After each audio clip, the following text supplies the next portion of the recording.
Me complace saludarles y darles la bienvenida a la conferencia titulada La educación inclusiva en las artes. Será dictada por el maestro Víctor Enrique Arzate Morales, nuestro invitado especial desde la Ciudad de México. Es maestro especialista en Unidad de Educación Especial y Educación Inclusiva en la Secretaría de Educación Pública de la Ciudad de México. Es maestro en Desarrollo de Proyectos Inclusivos en Artes, egresado de la Escuela Nacional de Danza Nelly y Gloria Campobello de Limba, primera generación. Estudió la licenciatura en Educación Especial en el área de problemas de aprendizaje en la Escuela Normal de Especialización en la Ciudad de México. Realizó el diplomado Reforma Integral de la Educación Básica. Por su experiencia en su labor docente desde hace más de 14 años, se destaca su labor como profesor de apoyo psicopedagógico y de danza folclórica mexicana en todos los niveles educativos en la Ciudad de México y el Estado de México. Participó como ponente en el primer Festival NESA Inclusivo en Ciudad Nezahualcóyotl, Estado de México, en este mismo año 2020. Es fundador y director desde septiembre del 2011 de la Compañía de Danza Folclórica Mexicana Macuilcali, la cual también es una compañía incluyente en la Ciudad de México y el Estado de México. Sin más, agradecemos haya aceptado esta invitación, profesor. Le damos la más cordial bienvenida. Le cedo el micrófono y la palabra. Me da mucho gusto estar aquí con ustedes y agradezco la oportunidad para participar en este evento tan importante. Me permito compartir pantalla para poder iniciar con esta temática. En esta primera jornada académica de encuentros dancísticos inclusivos, la temática que vamos a abordar en este momento será de educación inclusiva en las artes. Pues bien, esta plática está dividida en 4 segmentos. El primero de ellos voy a platicar acerca de política educativa. En un segundo momento, de educación inclusiva. En el tercer apartado vamos a ver lo que es población en situación de vulnerabilidad. Y para finalizar, vamos a ver un poco de lo que es inclusión en las artes.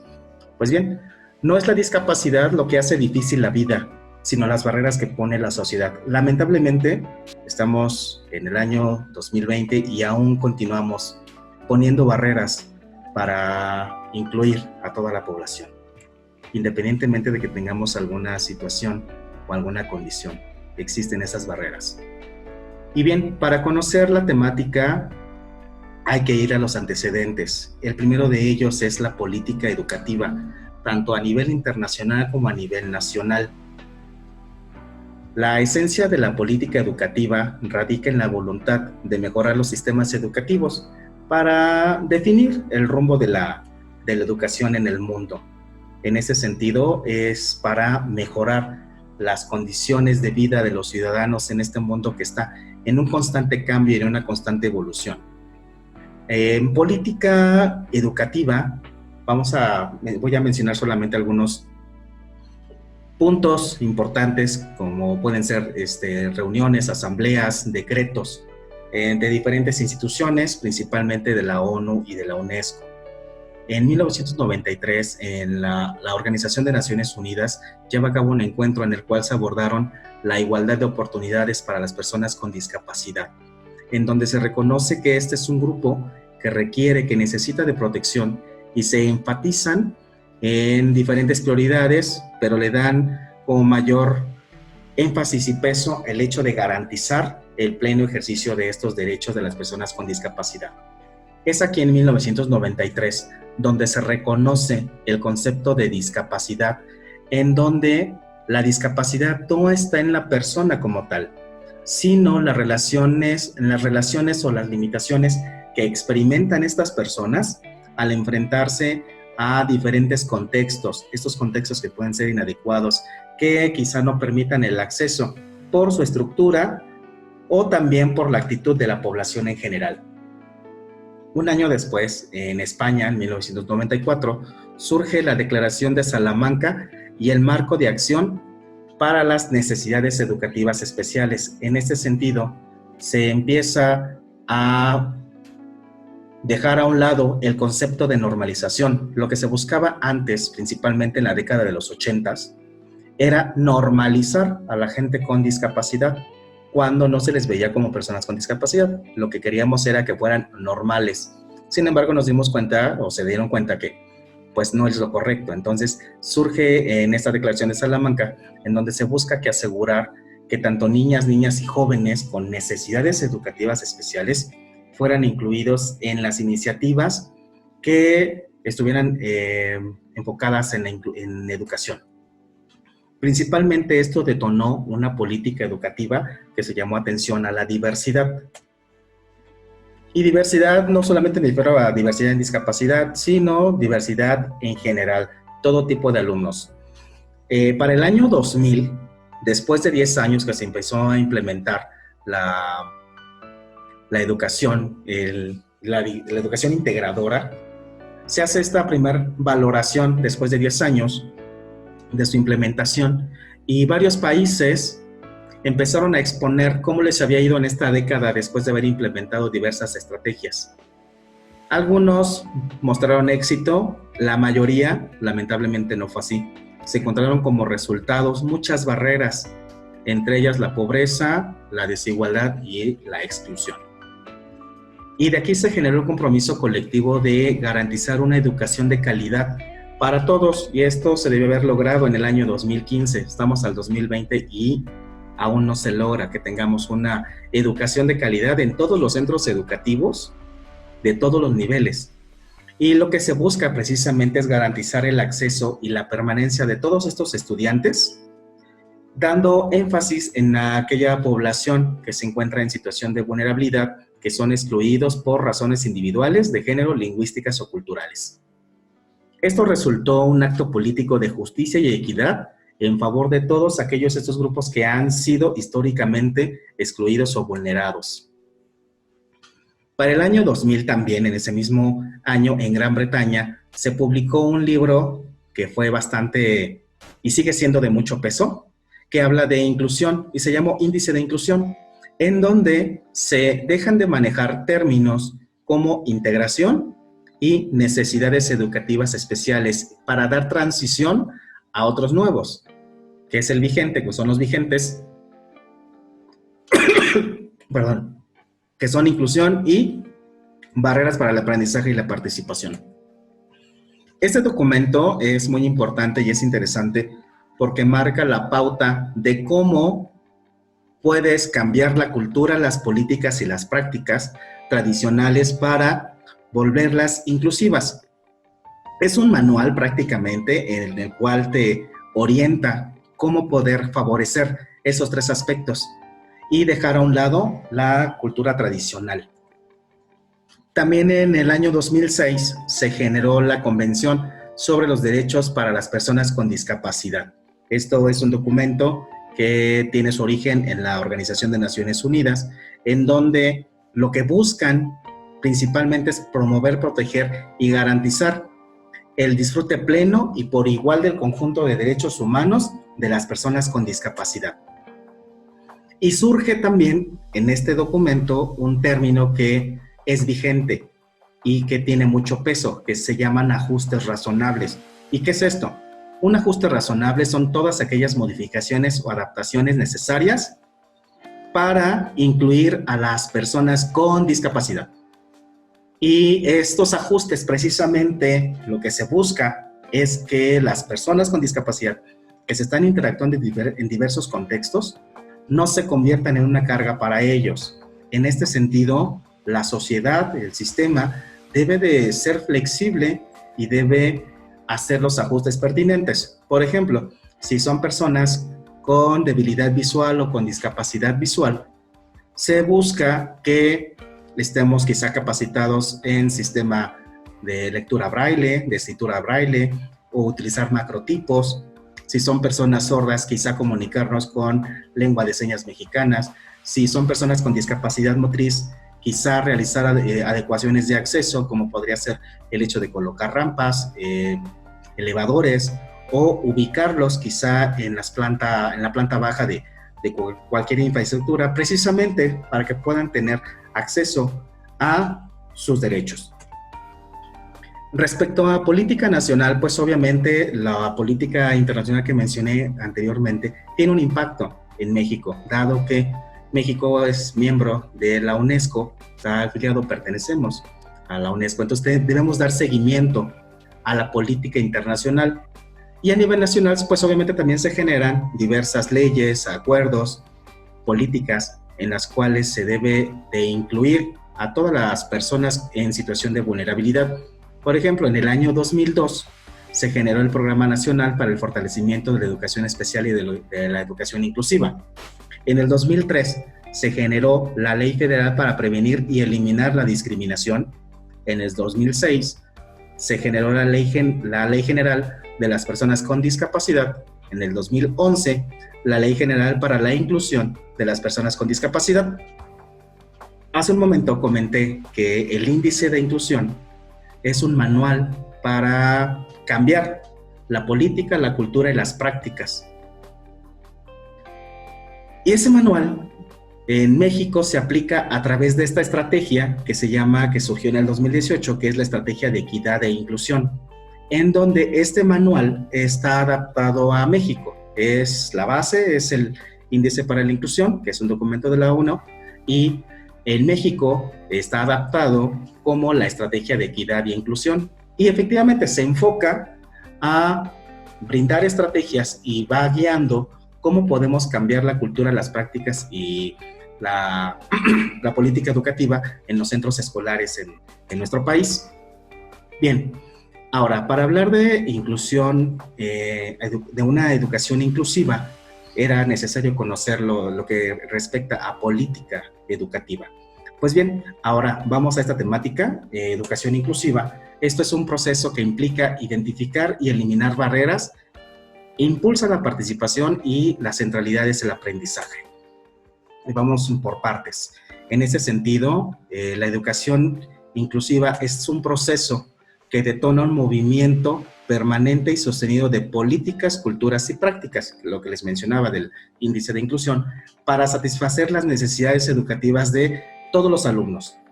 Y esto involucra tanto a las escuelas como a los docentes y al alumnado. Para poder llevar a cabo esto, es necesario que se identifiquen y se eliminen las barreras de participación, que lo vamos a ver un poco más adelante. Y para poder eliminar estas barreras o minimizarlas, lo que se tiene que hacer principalmente es analizar, evaluar y sistematizar toda la información que podamos recabar de los alumnos. Cada alumno es totalmente diferente. A pesar de que tengan o no ninguna condición, todos son diferentes. Entonces es importante que conozcamos bien cómo es cada uno de ellos y cómo se desenvuelven los diferentes contextos. ¿Para qué? Para que en función de eso tú puedas diseñar una planeación o diseñar estrategias en las cuales vas a implementar con la intención de eliminar aquellas barreras o evitar algún tipo de práctica discriminatoria o de exclusión. Y pues obviamente esto implica también al centro escolar que debe de modificar ciertas prácticas o bien implementar unas nuevas que no hayan intentado. Y en este trance de una escuela tradicional a una escuela inclusiva, pues todos participamos. Participan los directivos, participan los docentes, los alumnos, los padres de familia, es decir, toda la comunidad están involucradas en este cambio para evitar la discriminación y pues obviamente atender un currículum flexible y donde se puedan incluir todos en las actividades. El objetivo principal debe ser el aprendizaje y la participación de todos. En ese sentido se debe reconocer que la escuela es el lugar en el cual todos los alumnos pueden aprender con otros y consigo mismos. Esto obviamente nos exige a nosotros como maestros que les brindemos experiencias de calidad y lo principal es que atendamos a aquellos alumnos que se encuentran en condición de vulnerabilidad. La educación inclusiva enfrenta lamentablemente muchas actitudes negativas. que hacen referencia a discriminación, prejuicios, exclusión, y esta actitud muchas veces lo único que genera pues es un obstáculo bastante severo en este proceso educativo. La educación inclusiva pues es una manera distinta de entender la educación para hacer frente a todas aquellas prácticas excluyentes, discriminatorias y que generan desigualdad educativa. Bien, vamos a ver ahorita este concepto que mencioné anteriormente, que lo íbamos a analizar, que son las barreras para el aprendizaje y la participación. En este sentido, las barreras lo único que hacen es limitar o dificultan el acceso a educación y a oportunidades de participación y de aprendizaje de todos los alumnos en diferentes contextos. ¿A qué me refiero? Que estas barreras surgen de la interacción entre los estudiantes y los contextos. Por lo tanto, hacer referencia a un alumno que enfrenta barreras para el aprendizaje y la participación no es una idea circunscrita a aquellos sujetos con características o condiciones de vida particulares, sino implica a todo el alumnado. Estas barreras las puede enfrentar cualquier alumno, no solamente aquel que tiene alguna discapacidad o algún tipo de trastorno, alguna enfermedad o pertenezca a algún grupo vulnerable. No, estas barreras las puede enfrentar cualquier alumno, no necesariamente los que mencioné anteriormente.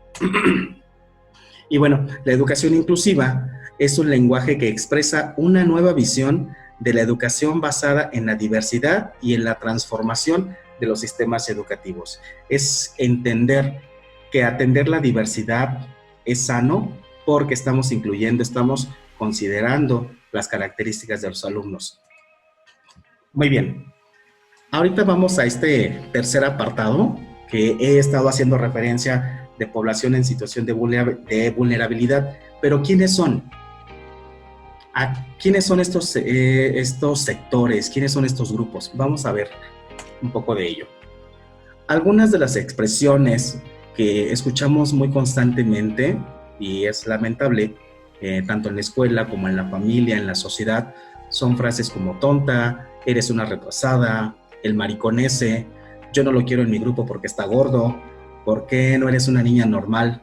Ahí viene la rarita. Y pueden salir muchísimos ejemplos de expresiones que utilizamos con esta intención de lastimar, de herir, de etiquetar, de quitar, de hacer a un lado. Y bueno, lamentablemente, pues estas son las frases que estos grupos en situación de vulnerabilidad escuchan. Y lo único que generan, pues, es hacer sentir mal a la persona. En un mundo ideal, en una sociedad que fuera empática, todos y todas deberíamos de tratarnos y de ser tratados con respeto y en apego a nuestros derechos como ciudadanos y seres humanos en igualdad de condiciones y oportunidades. Eso sería lo ideal, en un mundo ideal. Lamentablemente no es así, somos víctimas de discriminación o de algún tipo de violencia, ya sea física, verbal o emocional, independientemente de nuestra condición o de pertenencia a algún grupo vulnerable. Como sociedad, necesitamos eliminar todas estas acciones excluyentes hacia todas las personas, principalmente a las pertenecientes a los grupos vulnerables, para evitar que sean discriminados o dañar sus derechos y libertades fundamentales. Y obviamente en ese sentido, si lo logramos, pues favorecemos la calidad de vida.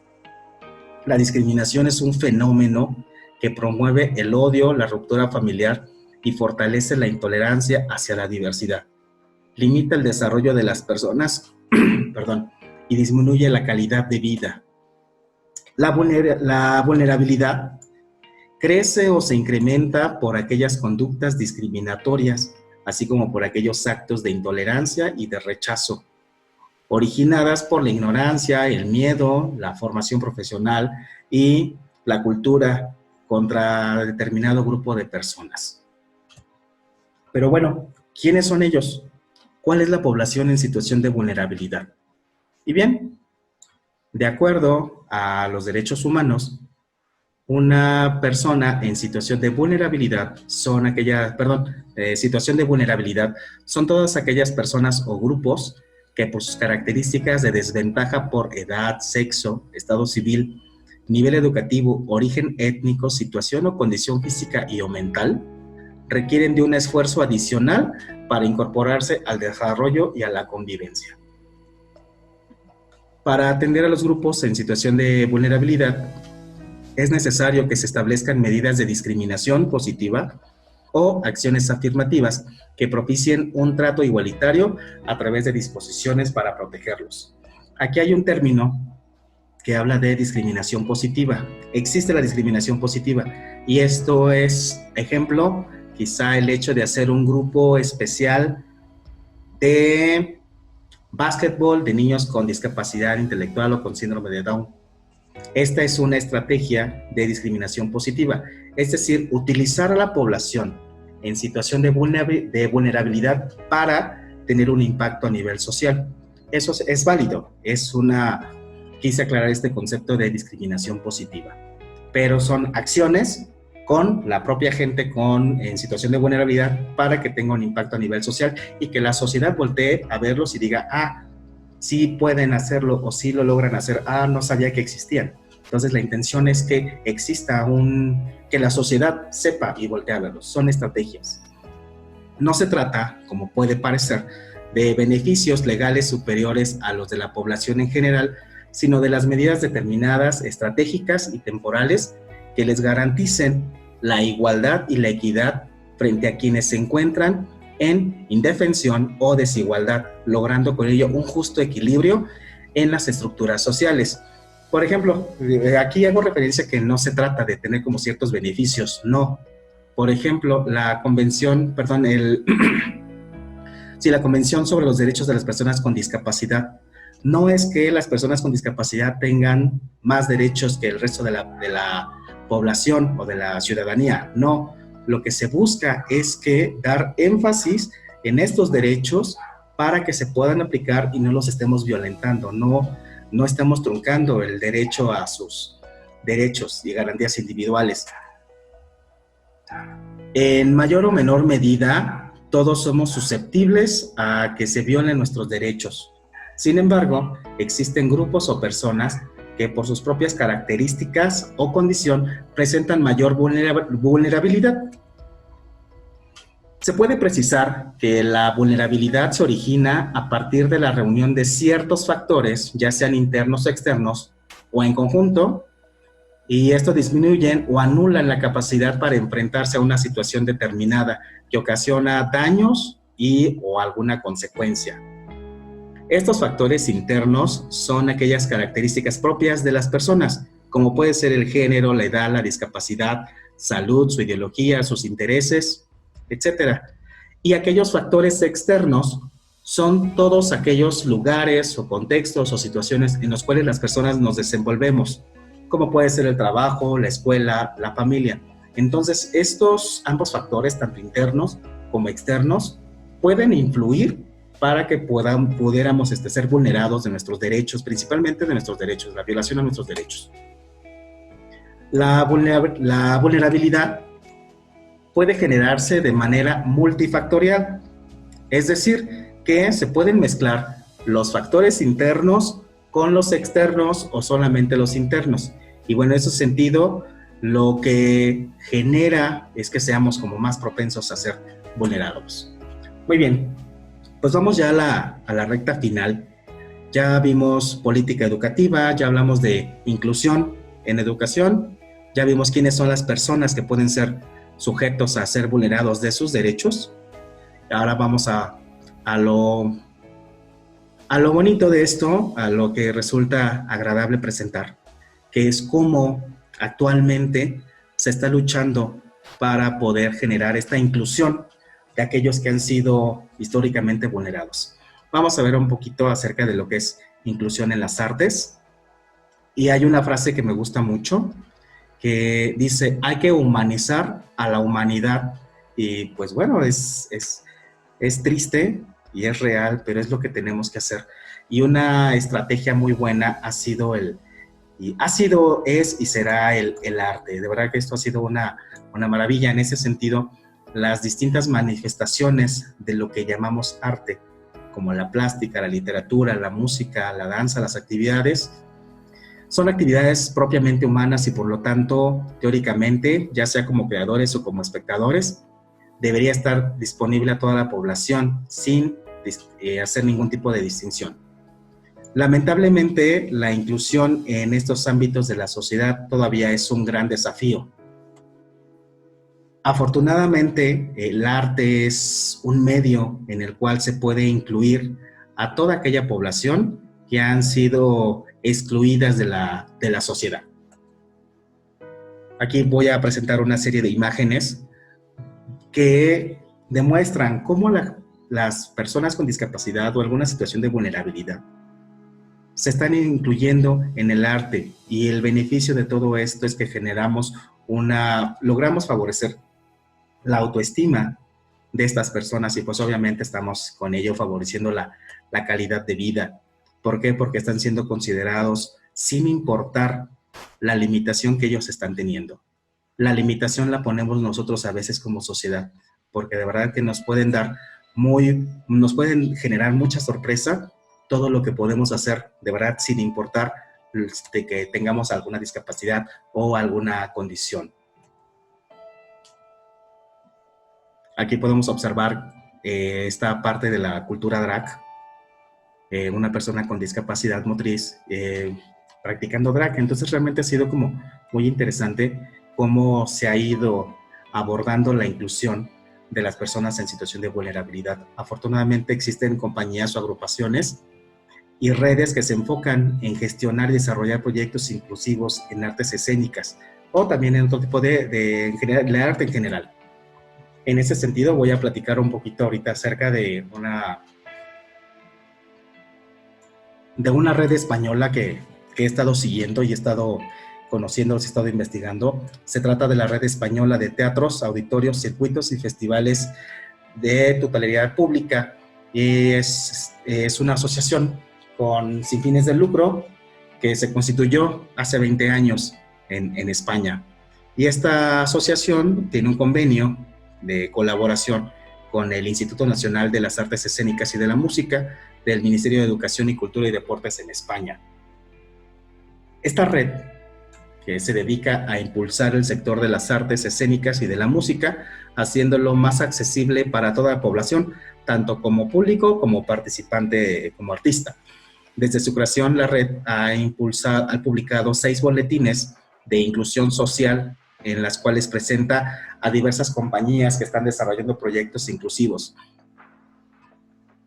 En el año 2017, esta red creó una comisión especializada en inclusión social para abordar las oportunidades y retos que ofrecen estos nuevos contenidos y nuevos habitantes de los espacios escénicos, visibilizando aquellos proyectos escénicos que centran su atención en derribar las barreras y posibilitando el acceso a la cultura en igualdad de un modo participativo y activo.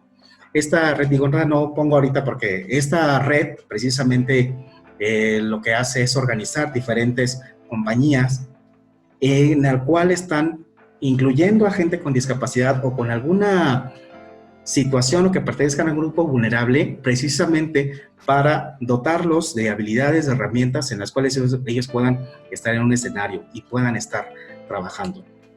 Muy bien, voy a presentarles ahora a Stephen Wilshire. Él es una persona con autismo.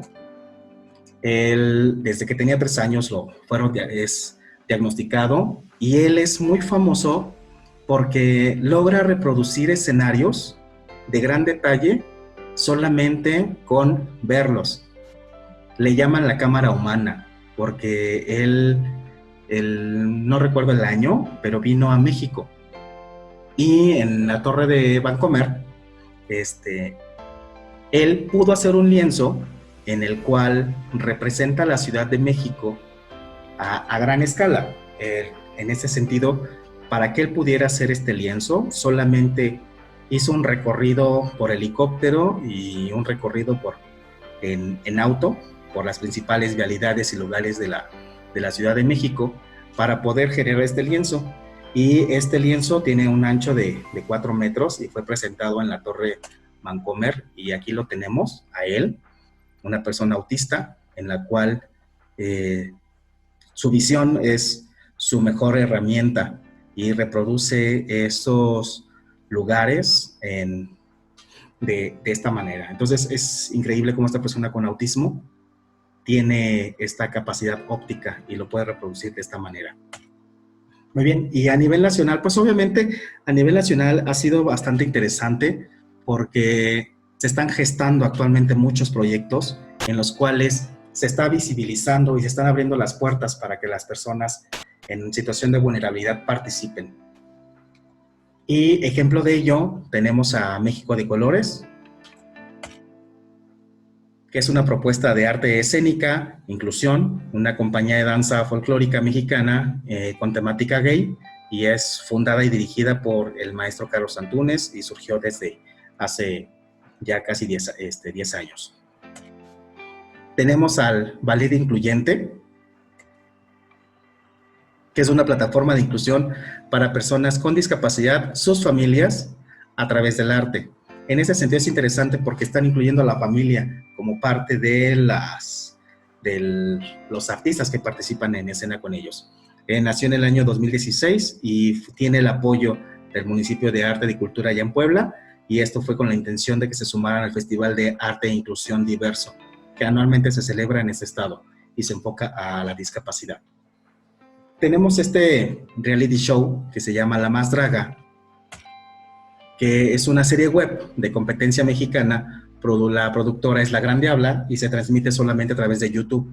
En esta plataforma actualmente es la más importante de competencia drag en México, y la intención de ello es dar visibilidad al arte drag mexicano, teniendo obviamente pues mucha presencia a nivel mundial. Y ha sido un reality show, una serie web que ha tenido mucho éxito y actualmente están en una tercera temporada, que lo que buscan precisamente es dar a conocer el drag mexicano. También tenemos el Ballet Mexicano de la Discapacidad.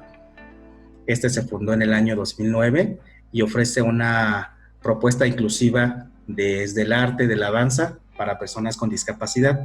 Esta propuesta se basa en las habilidades y las capacidades que tienen estos integrantes para ofrecer un tipo de danza que sale de los cánones establecidos. Es decir, rompe con los esquemas, y eso genera el arte, ¿no? Romper con lo que está establecido, con de todos esos esquemas, pues quizá cuestiones tradicionales de ver la danza. Entonces es un proceso creativo de cada uno de los participantes pues bastante interesante, porque precisamente se parte de cuáles son sus habilidades para poder tener un producto artístico. Y también está esta compañía, que es la que actualmente yo dirijo, se llama Compañía de Danza Folclórica Mexicana Macuilcalí. Actualmente estamos trabajando con un proyecto que se es titulado Fomentando la Cultura Inclusiva a través de las Artes. Surgió en el año 2013, estamos ubicados en Tlalnepantla, Estado de México, y tenemos población de todas las edades, niveles educativos, y principalmente estamos dando como mayor énfasis al desarrollo de habilidades, obviamente de todos, pero buscamos incluir y partir de las características y necesidades de estos alumnos. Tenemos una chica con discapacidad intelectual, una chica con diagnóstico de esquizofrenia, un niño con trastorno por déficit de atención e hiperactividad, y tenemos a un chico que practica la cultura drag. Pues muy bien, entonces pues creo que sí, todo lo bueno comienza sin barreras. Es importante que juntos sigamos construyendo una sociedad más inclusiva.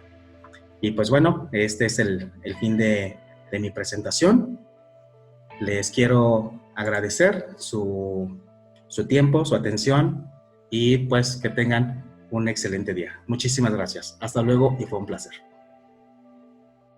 Muchas gracias, profesor, por compartir sus conocimientos y su experiencia en esta conferencia. No olviden, todos los que nos siguen en esta transmisión, toda la comunidad universitaria y público en general, vertir sus comentarios, reflexiones, preguntas o dudas, ya que el maestro accedió gentilmente a responderlas de manera asincrónica. Quédense, no se vayan, tenemos más actividades pendientes a lo largo de estas jornadas académicas de encuentros dancístico inclusivos en su primera emisión. Gracias.